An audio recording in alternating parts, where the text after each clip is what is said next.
வணக்கம், நான் தான் உங்கள் chef Deena. Welcome back to chef Deena's kitchen. ப்ரௌனினா எல்லாருக்குமே ரொம்ப பிடிக்கும். ஸோ இன்றைக்கி நம்ம சேனலில் ப்ரௌனி எப்படி பண்ணுறது பார்க்க போகிறோம். ரொம்ப ஈஸி தான். வீட்டில் ஈஸியான ஸ்டைலில் எப்படி பண்ணுறதுன்னு நீங்கள் ப்ரௌனி சொல்லி கொடுத்துருக்கேன். அது மட்டும் இல்லை, நீங்கள் வீட்டில் நார்மலாக ஒரு பர்த்டே செலிப்ரேஷன் பண்ணால் ஒன்று கேக் மட்டும் தான் வச்சு பண்ணியிருப்பீங்க. அந்த டைமில் இந்த ப்ரௌனியை வந்து கேக் மாதிரி நீங்கள் ரெடி பண்ணிவிட்டு ரவுண்ட் மோல்டில் ரெடி பண்ணிவிட்டு அதுக்கப்புறம் செலிப்ரேட் பண்ணலாம். ரொம்ப ஈஸி தான், வீட்டில் எல்லோரும் பண்ண முடியும். இதுக்காக ஹோட்டலுக்கு போய்ட்டோ இல்லை ஒரு ஷாப்புக்கு போய்ட்டு ஒரு ப்ரௌனி வாங்கினா குறைஞ்சபட்சம் ஒரு 1500 ப்ரௌனி வரும். குறைஞ்சபட்ச செலவில் ஒரு 200லேருந்து 250 ரூபாக்குள்ளே இந்த செலவில் முடிச்சிருக்கேன் இந்த ப்ரௌனி எப்படி பண்ணுறதுன்னு. இப்போ இந்த ப்ரிப்பரேஷன் தேவையான பொருட்கள் பார்த்தலாமா?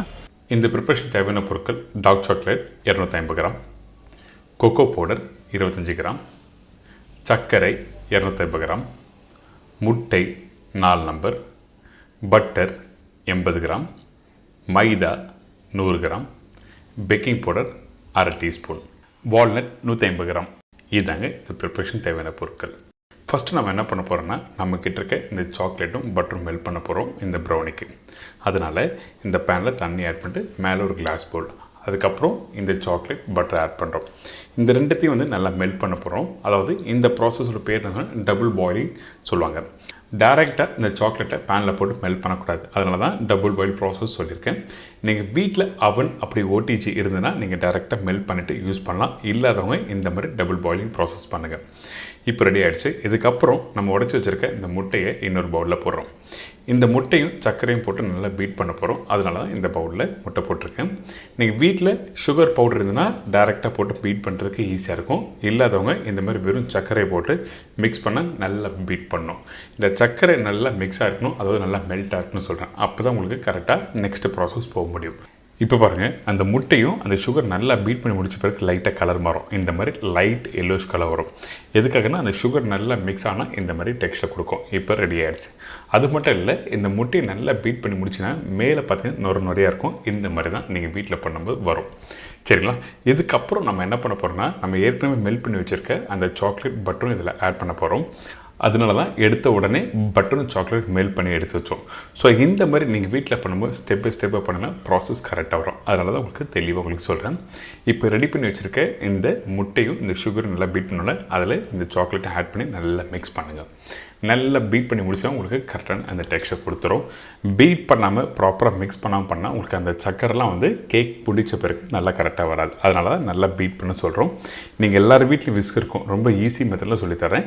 இதுக்கப்புறம் நம்ம என்ன பண்ணுறோன்னா, இன்னொரு பவுலில் மைதா, அதாவது என்கிட்ட இருக்க இந்த ட்ரை இன்க்ரீடியன்ஸ் எல்லாத்தையும் ஒன்றா போட்டு மிக்ஸ் பண்ண போகிறோம்.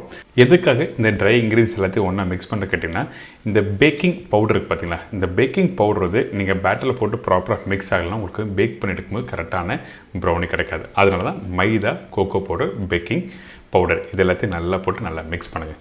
மிக்ஸ் பண்ணி முடித்த பிறகு ஏற்கனவே ரெடி பண்ணி வச்சுருக்கேன் அந்த பேட்டரில் மிக்ஸ் பண்ண போகிறோம். ஸோ இந்த மாதிரி தான் ஸ்டெப் பை ஸ்டெப்பாக பண்ணாங்க வீட்டில். இப்போது இது இந்த பவுடர் ரெடி ஆகிடுச்சு.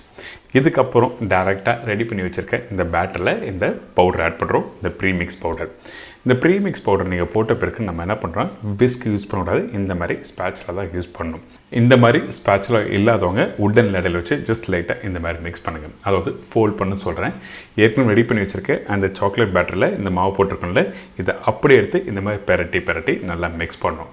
ரொம்ப நேரம் விஸ்கெல்லாம் பீட் பண்ண உங்களுக்கு கரெக்டான டெக்ஸ்சர் கொடுக்காது. அதனால தான் விஸ்க் யூஸ் பண்ணக்கூடாது சொல்லியிருக்கேன். இப்போ ரெடி ஆகிடுச்சு. பார்த்தீங்களா, இந்த மாதிரி தான் ப்ரௌனி பேட்டர் ரெடியாக இருக்கணும். ப்ராப்பரான டெக்ஸ்சரில் உங்களுக்கு எப்படி பண்ணுறது ஈஸியான ஸ்டைலில் பேசிக்காக நம்ம வீட்டில் இருக்க பொருள் வச்சு தான் பண்ணுறோம். இந்த சாக்லேட் கூட ஒரு 120 ரூபா தான் காஸ்ட்டு. ஸோ அதனால் ப்ரௌனி கண்டிப்பாக நீங்கள் வீட்டில் பண்ணலாம். இதுக்கப்புறம் நம்மக்கிட்ட இருக்க இந்த வால்நட்ஸ் இதில் ஆட் பண்ணுறோம். இந்த வால்நட்ஸ் டாப்பிங்கில் கொஞ்சம் போட போகிறோம். அதே டைமில் கொஞ்சம் கார்னிஷ்காக மேலே போட போகிறோம். ஸோ இப்போ நல்லா மிக்ஸ் பண்ணிவிட்டு இதுக்கப்புறம் ரெடி பண்ணி வச்சுருக்க கேக் மோல்டில் பேட்டர் ஆட் பண்ண போகிறோம். அதுக்கு முன்னாடி கொஞ்சம் லைட்டாக பட்டர் அப்ளை பண்ணுங்கள். பட்டர் அப்ளை பண்ணும்போது எல்லா பகுதியிலும் ப்ராப்பராக பட்டர் அப்ளை பண்ணியிருக்கணும். எதுக்காக பட்டர் அப்ளை பண்ணுறோம், கேக் ரெடி பண்ணி முடித்த பிறகு டீமோல்ட் பண்ணால் கரெக்டாக வரணும். அதனால தான் இந்த பட்டர் அப்ளை பண்ணிவிட்டு அதுக்கப்புறம் பட்டர் ஷீட் பேப்பர் போடுறோம். இந்த பட்டர் ஷீட் பேப்பரை இது மாதிரி ரவுண்டாக கட் பண்ணுறதுக்கு முக்கோணம் மாதிரி மடிச்சுட்டு அதுக்கப்புறம் கட் பண்ணி போட்டிங்கன்னா கரெக்டான ஷேப்பில் கிடைக்கும். இப்போ நல்லா ப்ளேஸ் பண்ணியாச்சில். இப்போ ரெடி பண்ணி வச்சுருக்கேன் இந்த ப்ரௌனி பேட்டரை டேரெக்டாக இதில் ப்ளேஸ் பண்ணுறோம். இந்த பேட்டர் வந்து எந்த அளவுக்கு குவான்டிட்டி கேட்டிங்கன்னா, நீங்கள் மோல்டோட சைஸில் 60% அளவுக்கு பேட்டர் போட்டுருக்கணும். அப்போ தான் குக் பண்ணி முடிச்ச பிறகு கரெக்டான குவான்டிட்டி ஃபுல்லாக வந்திருக்கும். இதே வந்து பேட்டர் நீங்கள் அதிகமாக போட்டிங்கன்னா வெளியே வந்துடும் குக் பண்ண டைமில். அதனால தான் கரெக்டாக 60% அளவுக்கு நான் போடணும்னு சொல்லியிருக்கேன். இதுக்கப்புறம் என்கிட்ட இருக்க மீதி உள்ள அந்த வால்நட்ஸை லைட்டாக க்ரஷ் பண்ணி மேலே போடுறோம். அப்போ தான் பேக் பண்ணி எடுக்கும்போது கரெக்டாக அந்த வால்நட்ஸ் எல்லாம் நல்லா தெரியும். இப்போ ரெடி ஆகிடுச்சுல. இப்போ இந்த இடத்துல ஓடிஜியில் கரெக்டாக ப்ரீ ஹீட் பண்ணி தான் நம்ம குக் பண்ண போகிறோம். அதனால் 180 டிகிரி செல்சியஸில் 10 நிமிஷம் நீங்கள் ப்ரீ ஹீட் பண்ணியிருக்கணும். ப்ரீ ஹீட் பண்ணாமல் எந்த ஒரு கேக்கும் பண்ண முடியாது. இப்போ ப்ரீ ஹீட் பண்ணியாச்சு. இதுக்கப்புறம் ஓப்பன் பண்ணி ரெடி பண்ணி வச்சுருக்க இந்த பேட்டர் டேரெக்டாக ப்ளேஸ் பண்ணுறோம். ப்ளேஸ் பண்ணும்போது திருப்பி எந்த டிகிரியில் குக் பண்ண கேட்டிங்கன்னா 180 டிகிரி செல்சியஸ் 45 to 55 மினிட்ஸ். எதுக்காக டைமிங் 45 to 55 மினிட்ஸ் சொல்கிறேன்னு கேட்டிங்கன்னா பேட்டரோட குவாலிட்டி அதிகமாகிடுச்சுன்னா டைமிங் மாறும், குக் பண்ணுற டைமிங். அதனால தான் 45 to 55 மினிட்ஸ். ஆனால் டெம்பரேச்சர் 180 டிகிரி செல்சியஸாக இருக்கும். இப்போது ரெடி ஆகிடுச்சு. பார்த்தீங்களா, அந்த ஆல்மோஸ்ட் அந்த பேக் பண்ணி எடுத்த இந்த ப்ரௌனி நல்லா மேலே வந்திருக்கு. இப்போ ரெடியான அந்த ப்ரௌனி கரெக்டாக ஒரு ½ அன் ஹவர் சூடு ஆறின பிறகு எடுத்து டீமோல் பண்ணினா கரெக்டாக வரும். இப்போ டீமோல் பண்ணுறதுக்கு முன்னாடி ஜஸ்ட் லைட்டாக நைஃப் எடுத்து நீங்கள் ஸ்கூப் பண்ணுங்கள். அதாவது ஸ்க்ரப் பண்ணி எடுத்திங்கன்னா வந்து ப்ரௌனி கேக் அழகாக டீமோல் பண்ணுறதுக்கு ஈஸியாக வந்துடும். இதுக்கு பிறகு நம்ம என்ன பண்ணுறோம்னா அப்படியே டர்ன் பண்ணுறோம். டர்ன் பண்ணிட்டு ஜஸ்ட் லைட்டாக மேலே 2 வாட்டி தட்டிட்டு எடுத்திங்கன்னா அழகாக இந்த ப்ரௌனி கேக் வந்துடும். இவ்வளோ தான், சிம்பிள். சூடு ஆறின உடனே எடுக்க வேண்டாம். நீங்கள் ஒரு ½ அன் ஹவர் கழிச்சு எடுத்திங்கன்னா இந்த மாதிரி கரெக்டாக வரும். அதுக்கப்புறம் மேல் பகுதி உள்ள அந்த பேப்பர் எடுத்திங்கன்னா அழகாக வந்துடும். இப்போ பேப்பர் எதுக்காக போட்டு உங்களுக்கு தெரிஞ்சிருக்கும். நீங்கள் அப்போ தான் அந்த கேக் ஒட்டாமல் நல்லா வரும். இப்போ ரெடியான இந்த ப்ரௌனியை ஜஸ்ட் லைட்டாக கட் பண்ணி நீங்கள் வீட்டில் பர்த்டே பார்ட்டியோ இல்லை வீட்டில் வச்சு சின்ன கேதரிங் பண்ணுறீங்கன்னா அந்த டைமில் இந்த மாதிரி ப்ரௌனி பண்ணலாம்.